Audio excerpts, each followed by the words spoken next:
আমাদের প্রভু এক, এক নবীর উম্মত, জীবন বিধান এক, ওই শিবানে কোরআন। তবে কেন এক নও হে মুসলমান? তবে কেন এক নও হে মুসলমান? এক হও করি আহ্বান, এক হও করি আহ্বান। ঠিক কিনা? এক হওয়ার দরকার আছে না নাই? আজকে মুসলমানদের ভিতরে এই কথা না থাকার কারণে নাস্তিকরা ইসলামের বিরুদ্ধে ষড়যন্ত্র করে। মুসলমানদের ভিতরে কথা না থাকার কারণে নাস্তিকরা কোরআনের বিরুদ্ধে কথা বলে। মুসলমানদের ভিতরে কথা না থাকার কারণে নাস্তিকরা রাসূলের বিরুদ্ধে কথা বলে। সমস্ত মুসলমান এক হয়ে কাঁধে কাঁধ মিলে যদি হুঙ্কার দিত, বাংলার জমিনে কোনো নাস্তিক ইসলামের বিরুদ্ধে কথা বলার সাহস পেত না। কথা বলেন ঠিক কিনা? মুসলমান ভাইরা, সময় এসেছে সমস্ত মুসলমানদের এক হতে হবে। আগামীতে আমরা আর কোন নাস্তিকদেরকে ক্ষমতায় দেখতে চাই না। কথা বলেন ঠিক কিনা? মুসলমান ভাইয়েরা, আমরা এক নাম্বার হতে চাই। কয় নাম্বার? আমরা এক নাম্বার হব তিন কারণে। কয় কারণে? মুসলমান ভাইয়েরা বলেন তো, আমরা যে আল্লাহর ইবাদত করি, ইবাদতের দিক দিয়ে আল্লাহ কয় নাম্বার? ভেজাল আছে। কারণ বাংলাদেশে, পৃথিবীতে অনেক প্রভু আছে।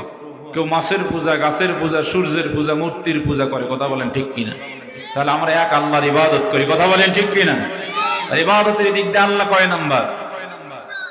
আবার আল্লাহ তাআলা আমাদের জন্য একজন মহা মানবকে পাঠিয়েছে, যিনি আমাদের নেতা, রাহমাতাল লিল আলামিন, বিশ্ব নবী জনাবে মুহাম্মদুর রাসূলুল্লাহ সাল্লাল্লাহু আলাইহি ওয়াসাল্লাম। সেই নবী শ্রেষ্ঠত্বের দিক দিয়ে, মর্যাদার দিক দিয়ে কয় নাম্বার?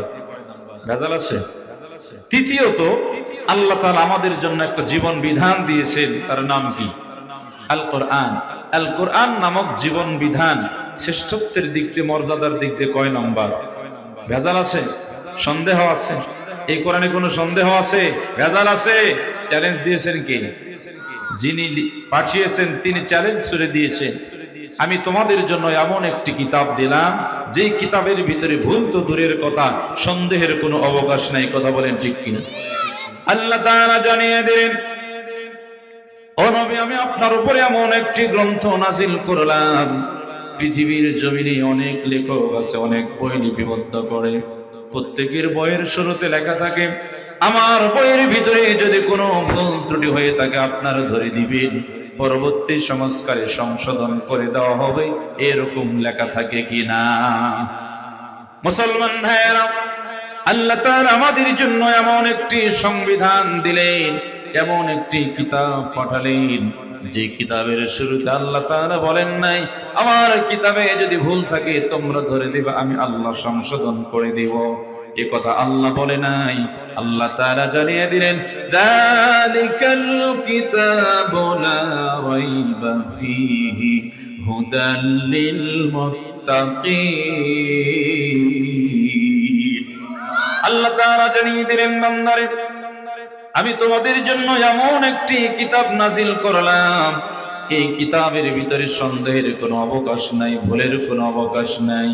সুতরাং এই কিতাব দিয়ে যখন বিশ্ব নবী দাওয়াত দেওয়া শুরু করে দিলেন, বিশ্ব নবীর কথা শুনে কাফের মুশরিকরা বলতে লাগলো, মুহাম্মদ, এটা তোমার বানানো কিতাব, এটা তোমার পক্ষ থেকে কথা।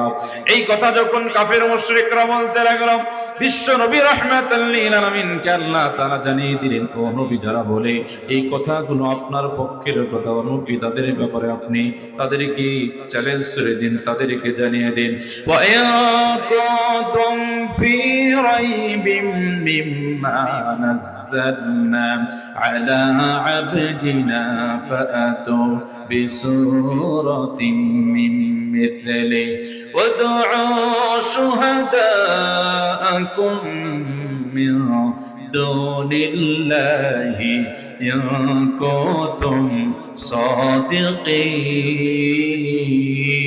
সাদিকিন।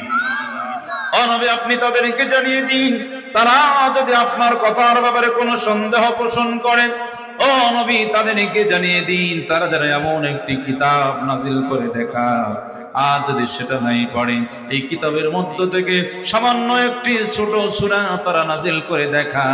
মুসলমান ভাইরা, কোনো কাফের মুশরিক কোরআনের সামান্যতম একটি আয়াত নাজিল করে দেখাতে পারে না। এই কথা বলেন ঠিক কিনা? মুসলমান ভাইরা, সে আল্লাহ তাআলা কোরআন নাজিল করলেন। এই কোরআন নাজিল করলেন কেন? আল্লাহ তাআলা সূরা ইব্রাহিমের শুরুতে জানিয়ে দিলেন, ও নবী, কিতাবুন আনজালনাহু ইলাইকা লিতুখরিজান নাসা মিনাল যুলুমাতি ইলান নূর। আল্লাহু আকবার। ও নবী, আপনাকে কিতাব দিলাম, এই কিতাব দিয়ে আপনি মানুষদেরকে অন্ধকার থেকে আলোর দিকে নিয়ে আসবেন। এবার মুসলমান ভাইরা, যে সময় বিশ্ব নবীর উপরে কোরআন নামক কিতাব নাজিল হলো, ওই সময় কি আসমানে সূর্য ছিল না? ওই সময় কি আসমানে চন্দ্র ছিল না? ওই সময় আসমানে সূর্য ছিল, চন্দ্র ছিল, দুনিয়াতে আলো ছিল। তারপরেও কেন আল্লাহ তাআলা বললেন, ও নবী, এই কিতাব দিয়ে আপনি মানুষদেরকে অন্ধকার থেকে আলোর দিকে নিয়ে আসবেন? তাহলে মুসলমান ভাইয়েরা, কোন অন্ধকারের কথা আল্লাহ তাআলা নবীকে জানিয়ে দিলেন?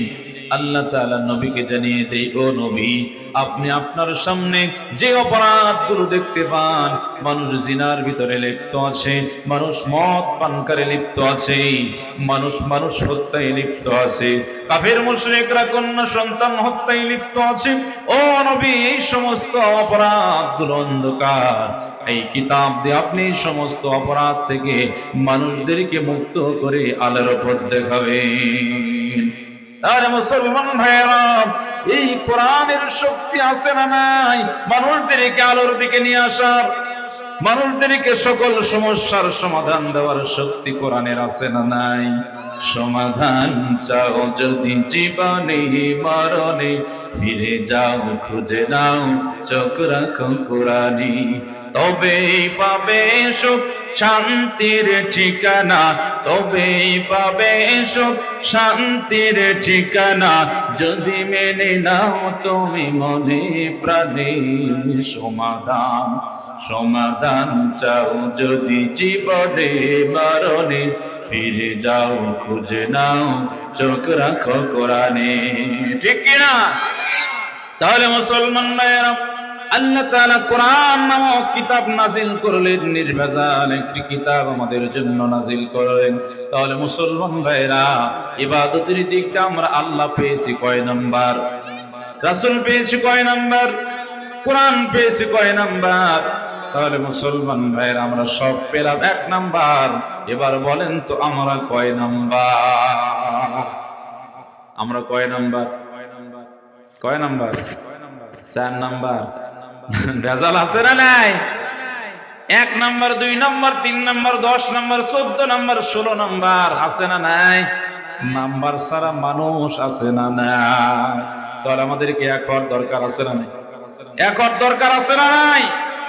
আমাদের প্রভু এক নবীর উম্মত, জীবন বিধান এক, ওই শিবানে কোরআন, তবে কেন এক নও হে মুসলমান?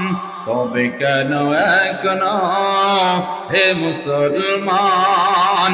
এক হও করি আহ্বান, এক হও করি আহ্বান। ঠিক কিনা?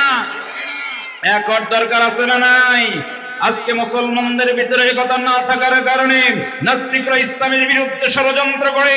মুসলমানদের ভিতরে কথা না থাকার কারণে নাস্তিকরা কোরআনের বিরুদ্ধে কথা বলে। মুসলমানদের ভিতরে কথা না থাকার কারণে নাস্তিকরা রাসূলের বিরুদ্ধে কথা বলে। সমস্ত মুসলমান এক হয়ে কাঁধে কাঁধ মিলে যদি হুঙ্কার দিত, বাংলার জমিনে কোনো নাস্তিক ইসলামের বিরুদ্ধে কথা বলার সাহস পেত না। কথা বলেন ঠিক কিনা? মুসলমান ভাইরা, সময় এসেছে সমস্ত মুসলমানদের এক হতে হবে। আগামীতে আমরা আর কোন নাস্তিকদেরকে ক্ষমতায় দেখতে চাই না। কথা বলেন ঠিক কিনা?